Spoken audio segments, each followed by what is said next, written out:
Xun'er never imagined that one day her own grandson would become a being whose strength could rival and perhaps even surpass that of Xiao Yan, the legendary Emperor Yan himself. On the Douqi Continent, strength determines status, but not all strength is created equal. In this world where martial prowess is respected, one truth still reigns supreme. Bloodline stands above all. A powerful bloodline grants its bearer a divine edge, while martial cultivation requires diligence, experience, and countless battles. A superior bloodline can instantly elevate one's talent, push past bottlenecks, and shatter limits others spend lifetimes struggling with. When a bloodline reaches the 9th grade, the path to Douqi is practically paved. With an 8th grade bloodline, promotion to semi-saint becomes attainable, and with opportunity and effort, breaking through to Douqi is possible. These aren't exceptions, they are patterns.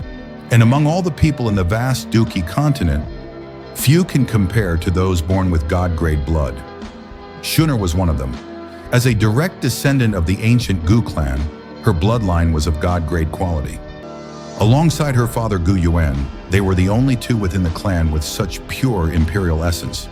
Their bloodlines were so overwhelmingly powerful that as long as the energy of the Doudi still existed between heaven and earth, both would inevitably ascend to that supreme realm.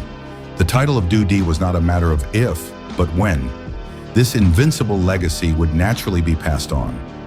1 year after the grand union between Xun'er, Xiao Yan, and Queen Medusa, a child was born, Xiao Lin. The heavens trembled as he entered the world already possessing strength at the peak of 8-star Douqi. This feat was unprecedented. For comparison, when Xiao Yan's daughter was born, she benefited from the power of the heavenly soul-melting blood pill, yet still did not possess a bloodline activated to the Doudi-Level. At the time of Xiao's birth, the imperial blood of the Xiao clan had essentially withered away. The legacy was barely hanging on. Xiao inherited only the dual wood and fire Douqi, a favorable combination for alchemists, along with a remarkably potent soul force. Her soul strength, in fact, even surpassed that of Xiao Yan, largely due to the blessings of the 7-colored sky-swallowing python soul. Without that external advantage, even reaching the Douqi level would have been difficult for her.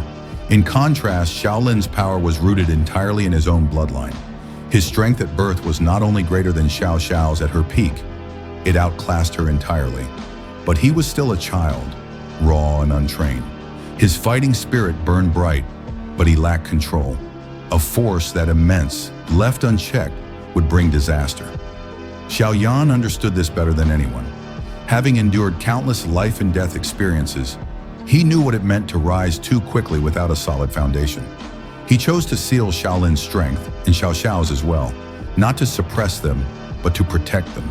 He wanted to give them time to mature, to develop clarity of mind and purpose before stepping into the realm of Doudi. And so, even after the 5 emperors of Xiao Yan's era broke through to the heavens, Xiao Lin and Xiao remained behind, cultivating patiently. It wasn't until decades later that both finally achieved the realm of Doudi and ascended to the higher plane. By that time, Xiao Lin's strength had reached truly frightening levels. When he first encountered Muhen, he was already standing on the threshold of Heavenly Supreme. During a titanic battle against the evil tribe from beyond the domain, he broke through once more, reaching the level of Holy Heavenly Supreme. At that point, he was only a single step away from attaining the rank of Great Lord, a title that placed him among the apex powers in existence. Xiao Lin's journey did not end there. He later married Bai Sengsong, and their union produced another extraordinary being, Xiao Mo. Xiao Mo was not merely born talented, he was born as a supreme earth-level cultivator. In the language of the Douqi Continent, that meant one thing: he was a Doudi from birth. The bloodline he inherited was unlike any before.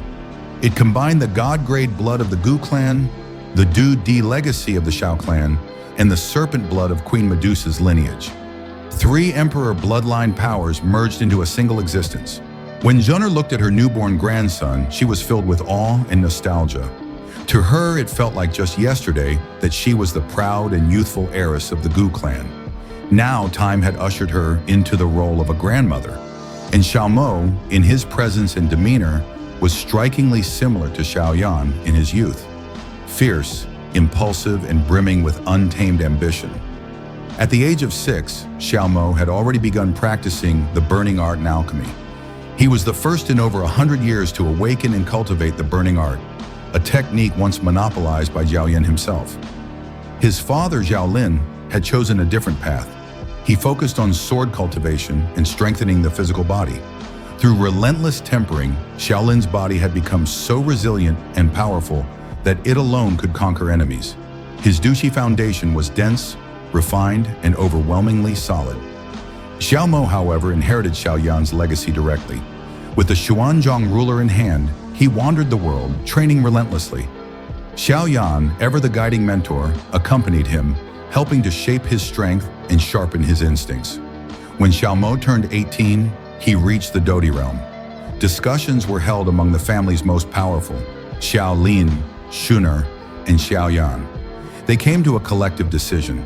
Xiao Mo would enter the spiritual road for further training. It was not only an opportunity to refine his martial understanding, but also a chance for him to forge new relationships, even find a potential life partner. He trained alongside Mukhan's daughter and Lindong's granddaughter. On the surface, their strengths seemed evenly matched. But what they didn't know was that Xiao Mo's power had been sealed by his grandfather. His true level, Supreme Earth, had been forcibly compressed down to the Rongtian realm. Xiao Yan had done this with purpose. Even in a restricted state, Xiao Mo possessed strength far beyond what his cultivation level suggested.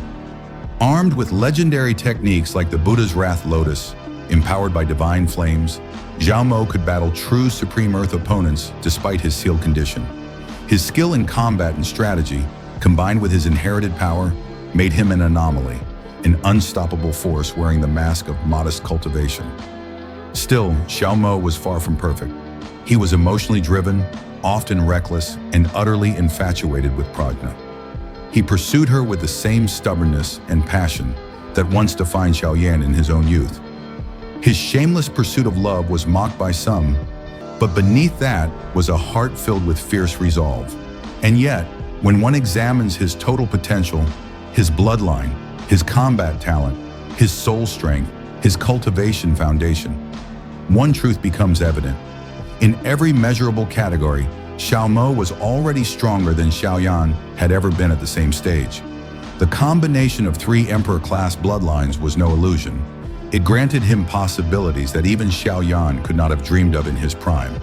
If Xiao Mo were to acquire a few divine flames that Xiao Yan himself never obtained, then surpassing the legendary Emperor Yan would not be a matter of speculation. It would be destiny. Xiao Mo represents not just the future of the Xiao clan, but the future of the entire cultivation world. He is a product of legends, born in an era of power, destined to rewrite the records of history. The only question that remains is this: will Xiao Mo become the next great sovereign of the Douqi Continent? And when that time comes, will even the shadow of Emperor Yan be enough to stand beside him? Only time will tell. But one thing is certain: the era of Xiao Mo has only just begun. If you enjoyed this deep dive into the next generation of Battle Through the Heavens, be sure to like, subscribe, and hit the notification bell so you never miss an update. Tell us in the comments, do you think Xiao Mo will truly surpass Xiao Yan and claim the title of the strongest? Thanks for watching, and until next time, keep your Douqi burning strong.